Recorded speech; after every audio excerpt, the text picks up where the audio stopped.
have not been hard to face, but lately little changes have been slowly taking place.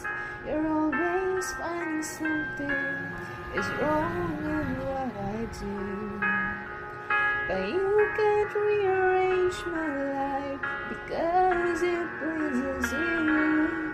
You've got to love me for what I am, or simply being me.